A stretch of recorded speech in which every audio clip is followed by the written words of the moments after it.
सुनो। एक दफा का जिक्र है कि एक गरीब बाप और उसका नौजवान बेटा थे जिनके पास एक कमजोर और बूढ़ा घोड़ा था। उनकी फसल इस साल अच्छी नहीं हुई थी और उनके पास इस घोड़े को बेचने के अलावा कोई चारा नहीं था ताकि कुछ पैसे हासिल कर सकें। वो दोनों घोड़े को लेकर करीबी शहर के बाजार की तरफ पैदल ही चल पड़े ताकि जानवर ज़्यादा न थक जाए। अभी वो कुछ ही दूर गए थे कि उन्हें कुछ सौदागर मिले जिन्होंने उनका मजाक उड़ाते हुए कहा, देखो इन अहमकों को, घोड़ा होते हुए भी पैदल चल रहे हैं। ये सुनकर बेटी ने बाप से कहा कि लोग ठीठी तो कह रहे हैं, और बाप ने बेटे को घोड़े पर सवार कर दिया। थोड़ी आगे जाकर उन्हें कुछ औरतें मिली जो कुएं से पानी भर रही थीं। उनमें से एक बोली, कैसा बेशर्म बेटा है, खुद घोड़े पर सवार है और बूढ़ा बाप पैदल चल रहा है।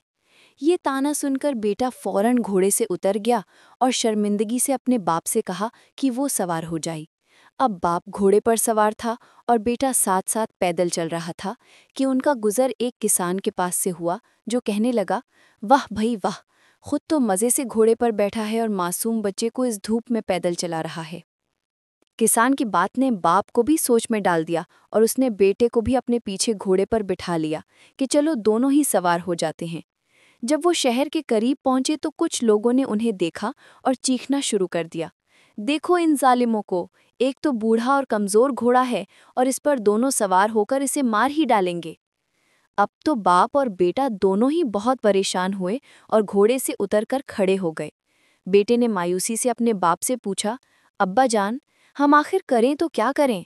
हम पैदल चलते हैं तो लोग हमें बेवकूफ़ कहते हैं, मैं सवार होता हूँ तो बेअदब कहलाता हूँ, आप सवार होते हैं तो जालिम ठहरते हैं, और जब हम दोनों सवार होते हैं तो बेरहम कहलाए जाते हैं।